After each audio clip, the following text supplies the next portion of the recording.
নমস্কার, reiki blessings চ্যানেলের তরফে আমি আপনাদের বন্ধু রেকি গ্র্যান্ডমাস্টার শর্মিষ্ঠা মোহনীয়োগী রায়। আজকে যে কথা বলতে বসেছি তা হচ্ছে আমরা যে ঠাকুর ঘরে আলপনা দিই, সেই আলপনার তাৎপর্য কী।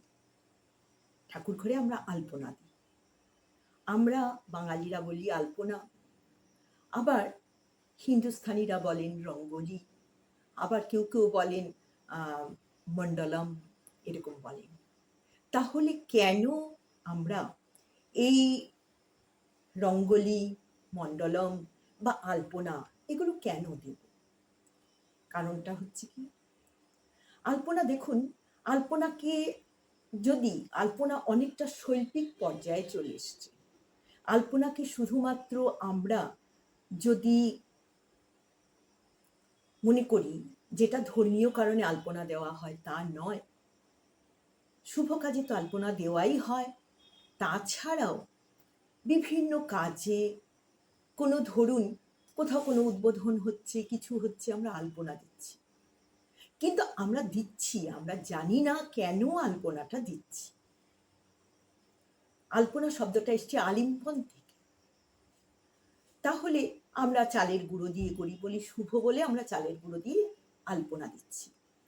আবার ধরুন উত্তর ভারতে সেটা আবির দিয়ে, বিভিন্ন রঙের আবির দিয়ে, ফুলের পাপড়ি দিয়ে আজকাল বিভিন্ন রকমভাবে করা হয়।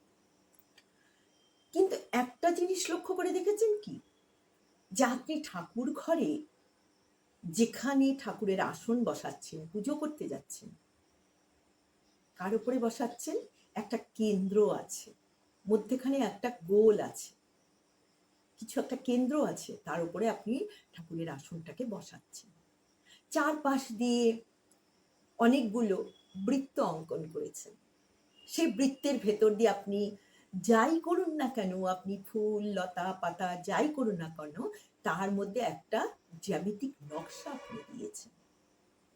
কোনোটা ত্রিভুজের আকৃতিতে, কোনোটা চতুর্ভুজের আকৃতিতে, কোনোটা আপনার বৃত্তের আকৃতিতে, এরকম ভাবে বিভিন্ন, বা কোনোটা পঞ্চভুজের আকৃতিতে, কোনোটা আপনার ষষ্ঠভুজের আকৃতিতে, এরকম ভাবে আমরা বিভিন্ন জ্যামিতিক নকশার উপরে ভিত্তি করে আমরা কিন্তু আলপনাটা করি। এবার কেন করি? কথা হচ্ছে যে আমি আগেই বলেছি আপনাদেরকে বিভিন্ন আমার এইগুলোতে, মানে আমার বিভিন্ন ভিডিওগুলোতে বলেছি যে গোটা ব্রহ্মাণ্ডকে যদি তার একটা ভাষা আছে, সেই ভাষাটাকে যদি আপনি ডিকোড করতে চান, তাহলে আপনার কি দরকার? এই জ্যামিতিক নকশাগুলোকে আপনার ভাঙতে হবে, যে এই জ্যামিতিক নকশার মাধ্যমে কি বলে দিয়েছে। আচ্ছা, জ্যামিতিক নকশা রেখে আমি অন্য কথা বলছি।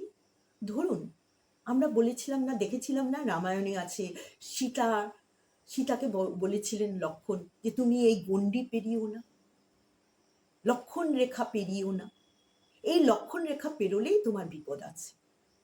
এবং সত্যিও তাই হলো। ওই লক্ষণ রেখার বাইরে গিয়ে সীতা যখন রাবণকে ভিক্ষা দিতে গেলেন, রাবণ তাকে তুলে নিয়ে গেল। কিন্তু এই লক্ষণ রেখাটা ওখানে গল্পের আকৃতিতে যেটাই সিম্বলিক থাকুক না কেন, এটার ভেতরে একটা কথা আছে।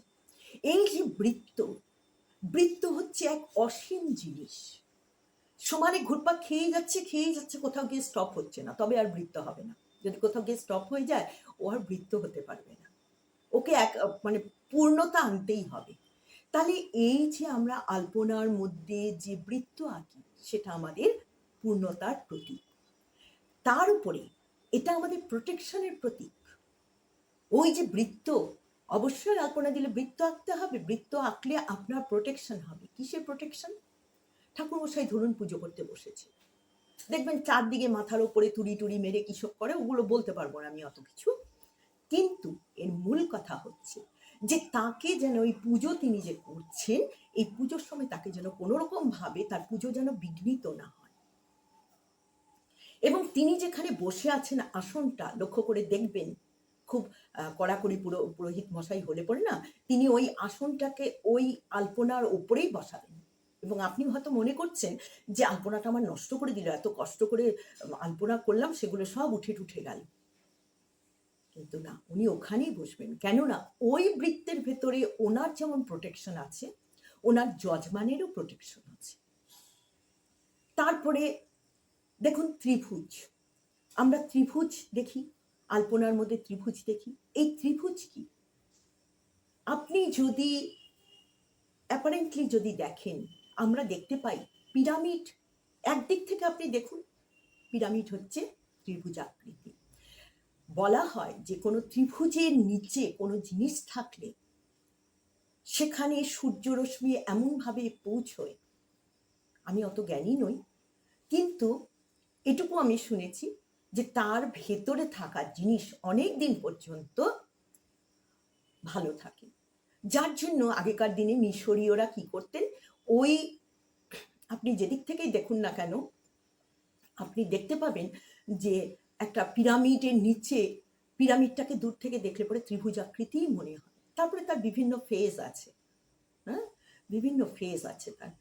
এবার তাহলে তার নিচে কেন রাখতো? খাবার দাবার রেখে আসতো, এমনকি মানুষের দেহ পর্যন্ত রেখে আসতো, সেগুলো নষ্ট হতো না। এমনও বলেন, আমি আমার বিভিন্ন গুরুজিদের কাছ থেকে শুনেছি যে ফ্রিজের ভেতরে নাকি যদি এরকম পিরামিড আকৃতির কোনো টিফিন বক্স বা কিছুর মধ্যে কোনো সবজি টবজি রেখে দেওয়া যায়, সেটা নর্মালি যতদিন থাকবে তার থেকে বেশি থাকে। তাহলে ত্রিভুজ চতুর্ভুজ হলো, আর ত্রিভুজ বললাম, বৃত্ত বললাম, চতুর্ভুজও তাই। চতুর্ভুজ আপনার প্রোটেকশন দিচ্ছে। পঞ্চভুজ, আগেকার দিনে দেখা যেত ইংল্যান্ডে বা বিভিন্ন জায়গায় তারা এরকম পঞ্চভুজ তারা এঁকে রাখতো। কি ব্যাপার? যাতে নেগেটিভিটিকে দূর করা যায়। তাহলে আলপনার উপরে আমরা যে ত্রিভুজ, চতুর্ভুজ, পঞ্চভুজ, বৃত্ত এগুলো আছি, এগুলো কিসের, কেন আছি?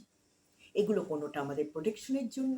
আপনি দেখবেন মানে যাকে মানে হিন্দিতে যেটা মণ্ডলম বলছে, কেন বলছে? বলছে শক্তি কেন্দ্র ওটা। অর্থাৎ পৃথিবীর যে প্রকৃতি, পৃথিবীর প্রকৃতির মধ্যে রয়ে গেছে সেই আমাদের জ্যামিতিক নকশা। এই জ্যামিতিক নকশাকে যদি আপনি ডিকোড করতে পারেন তাহলে আপনি অনেক কিছু পেয়ে যাবেন, যেটা এখনো আমাদের কাছে অনেক অপ্রকাশিত রয়ে গেছে। মাত্র 10% আমরা বের করতে পেরেছি, আর কিচ্ছু পারিনি করতে।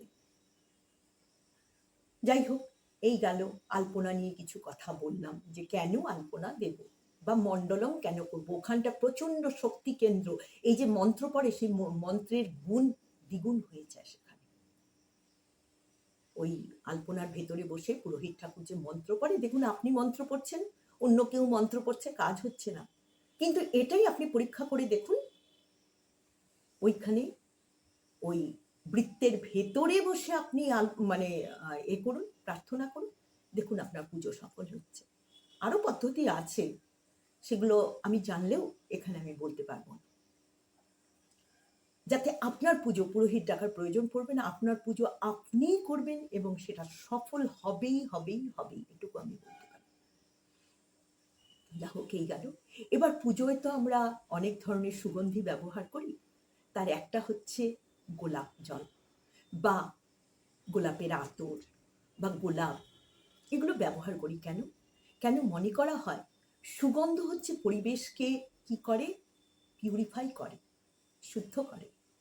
আর গোলাপ জল বা গোলাপের সুগন্ধ আপনার ধন প্রাপ্তিতে আপনাকে কি করবে, সাহায্য করবে।